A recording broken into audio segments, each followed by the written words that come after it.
Namaste friends, my name is Sandhya and welcome back to my channel. In this particular video, I have covered question number 12 and 13 of the exercise. NCERT video solutions की जो playlist है उसके link description में है. आप सब जाओ देखो और ज़्यादा से ज़्यादा अपने friends के साथ share करो. Without any further ado, let's get started. Cubic solid is made up of two elements P and Q. एक cubic solid है जो दो elements से मिलके बना है P and Q. फिर उसमें बताया गया है कि जो Q है वो प्रेजेंट है at the corner of the cube and P is present at the body centre. So Q is present at the corners and P is present at the body centre. तो ये समझने के बाद अब वो बोल रहे हैं what is the formula of the compound. अब हमें हमारे कंपाउंड का फॉर्मूला बनाना है. सो सबसे पहले हम देख लेंगे कि जो Q का कंट्रीब्यूशन है वो कितना है. कंट्रीब्यूशन निकालने के लिए हमें ये पता करना है जो Q है वो कॉर्नर्स पे प्रेजेंट है. तो टोटल नंबर ऑफ कॉर्नर्स एक क्यूब में कितनी होती है, 8 होती हैं. तो Q का कंट्रीब्यूशन निकालेंगे कैसे हम लोग, कंट्रीब्यूशन कैसे निकालेंगे हम लोग, ये निकालेंगे हम लोग 8 एटम्स प्रेजेंट होते हैं हर एक कॉर्नर पे और एक का कंट्रीब्यूशन होता है 1/8. सो यहाँ से हमें मिल गया Q का कंट्रीब्यूशन है 1. Similarly we can calculate the contribution of P. तो P जो है वो उनने बताया है कि बॉडी के सेंटर पे प्रेजेंट है. तो बॉडी के सेंटर पे प्रेजेंट है मतलब उसका कंट्रीब्यूशन कितना होगा 1, क्योंकि वो पूरी तरीके से हमारे क्यूब के इनसाइड है. तो P और Q का कंट्रीब्यूशन हमको पता चल गया. नाउ उनने फिर बोला है what is the coordination number of P and Q. अब P और Q का कोऑर्डिनेशन नंबर भी हमको कैलकुलेट करना है. तो BCC के केस में हमें पता है कि जो कोऑर्डिनेशन नंबर होता है वो होता है 8, क्योंकि जो body second part of the question is about the coordination number. So coordination number for this BCC cube can be calculated by taking that this atom, ये जो एटम है जो सेंटर पे है ये कितने और एटम से अटैच्ड है, इससे हमें इसका कोऑर्डिनेशन नंबर पता चलेगा.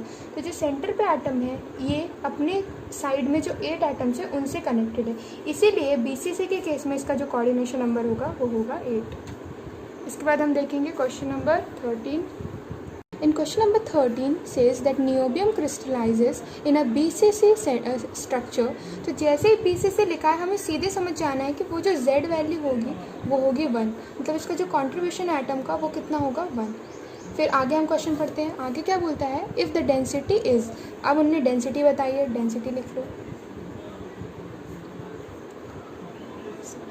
उसके बाद उन्होंने बताया कैलकुलेट द एटॉमिक रेडियस. उनने हमसे एटॉमिक रेडियस R कैलकुलेट करने के लिए बोला है.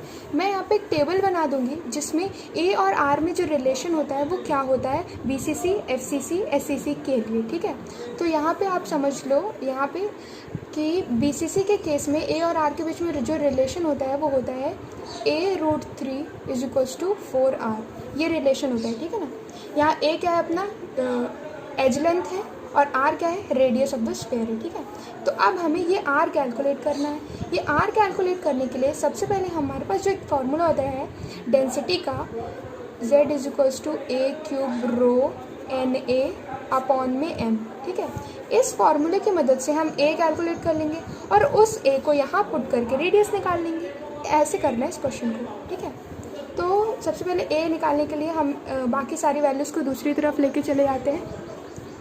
A³ = Zm ρ/mm. Okay, after that अब हम क्या करेंगे, हमारे पास जो भी वैल्यूज़ हैं उनको पुट कर लेते हैं. Z की वैल्यू 1 होती है. M की वैल्यू यहाँ पे कितनी बताई गई है, हमने 93 बताई है. उसके बाद लास्ट जो लाइन है उसमें लिखा हुआ है atomic mass of niobium is 93U. Okay, ये गिवन है क्वेश्चन में. उसके बाद है रो, जो डेंसिटी है वो हमको बताई गई है 8.55 और उसके बाद एवोगाड्रो नंबर की वैल्यू 6.023 × 10⁻23. ओके, इतना करने के बाद अब आप जब इस पूरे को कैलकुलेट कर लोगे तो आपको यहाँ से A और ये A³ है तो अब ये क्या होगा √/3 हो जाएगा. यहाँ से आप इसकी पूरी वैल्यू निकाल लोगे तो A की वैल्यू आपको मिलेगी 3.305 × 10⁻⁸ सेंटीमीटर्स. ओके, अब ये वैल्यू हमें मिल गई और हमको ये रिलेशन भी पता है. तो अब इस वैल्यू को इस रिलेशन में पुट कर देंगे 3.305 × 10⁻⁸ √3/4 = R. ऐसा करके यहाँ से हम R कैलकुलेट कर लेंगे. तो जो R की वैल्यू आएगी जो आर की वैल्यू आएगी वो है 1.431 इंटू 10⁻⁻8 सेंटीमीटर। ठीक है, तो क्वेश्चन को सॉल्व करने की जो एक अप्रोच होती है वो यही होनी चाहिए। सबसे पहले जो चीज़ें हमें क्वेश्चन में गिवन है उनको हम लिख लें, नोट डाउन कर लें। उसके बाद उनकी मदद से कौन सा फार्मूला क्रिएट होता है उस फार्मूले में चीज़ें पुट करें और उसके हिसाब से जो भी हमसे मांगा गया है वो कैलकुलेट करें। So that's it for this video guys.